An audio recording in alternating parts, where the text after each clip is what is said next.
Hey, what's going on guys? It's Radek back here with another video. Today we're going to be doing something a little bit different, no motorsports, but I'm going to be talking about something pretty special to me, and that's going to be some of my running shoes. In particular, I'm going to be talking about today's Vaporfly's Next Percent. I've had these shoes since January 30th, 2020, so it's been some time and I've put 1,900 kilometers on these shoes. So I see a lot of people talking about the 400 mile durability test, 500 mile durability test. This is 1,900 kilometers, 1,100 miles. That's madness. And I'm going to show you what they look like and what they look like compared to a brand new set of Vaporflies and why I chose these ones over other competing shoes. So before we get started, let's make a quick coffee.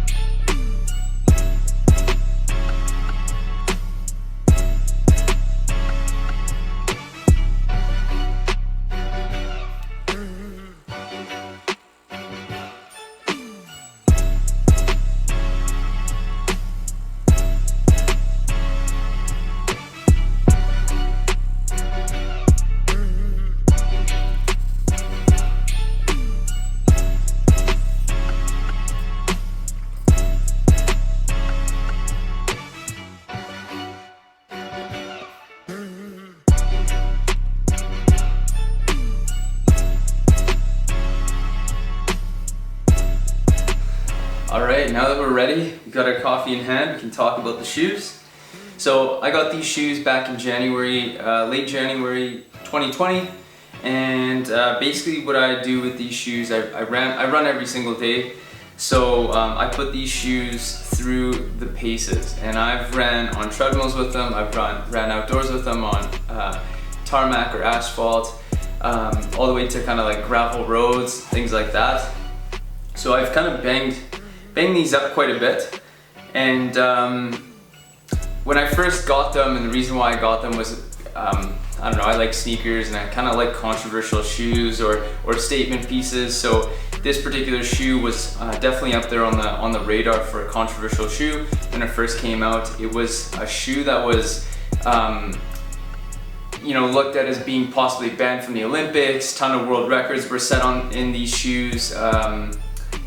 And I liked that about them. I thought that was really cool, and they were not cheap. When I initially bought them, I got them $364.99 Canadian. So they were not, being kind of like starting running, I guess, or second pair of shoes, that was not cheap. But going back to some of my sneaker days, I was like, I could kind of justify it, I guess. And so I ran with them. The first time I put them on, I thought that I could run forever in them. It was insane difference from some of the typical gym sneakers that, you know, most people would run in. And I love that. I thought they were great. I was actually upgrading from a pair of Sauconys before these, Brooks. So it was quite a big difference. Those ones I think had a partial carbon plate. These ones obviously have the special foam. And a full carbon plate. So this is a big deal for me. I remember the first time I put them on, it felt like I was just being propelled forward. Even just walking or standing, and it felt like I was on my toes the entire time.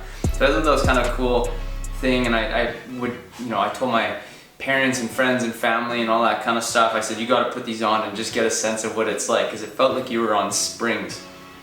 And so I loved running with them. And I did notice that after maybe a few months, that kind of bounciness to them started to wear out.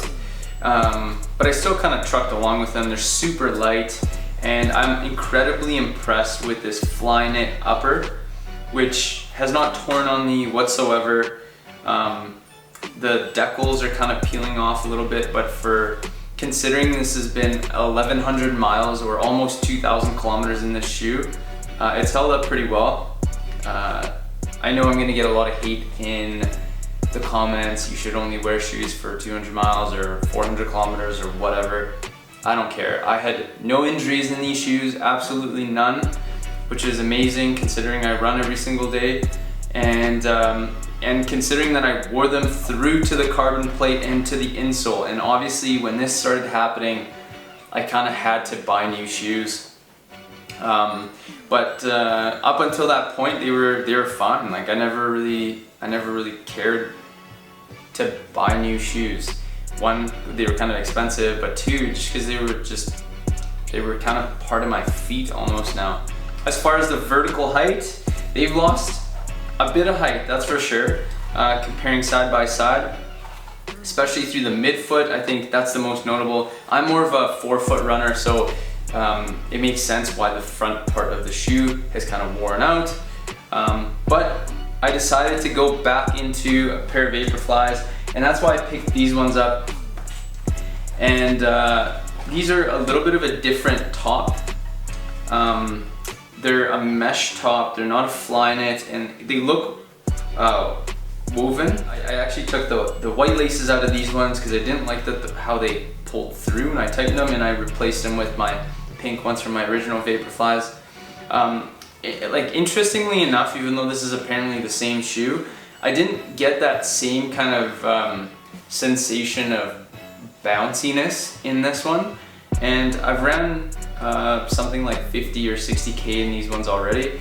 So yeah, they're great, they're fine. They feel very, very similar. Obviously these ones are kind of worn in, I'm super comfortable with these, but transitioning into these felt slightly different. They're certainly more firm, they're not as worn out. They don't have, they're a little bit more stiff, I guess is the word. And but they're same weight wise, they're super light, they feel great on feet, they're super comfortable. You go over rocks and the sole kind of absorbs it, so you never really have any pressure points in the bottom of your foot if you're kind of going on some roads with a bit of pebble.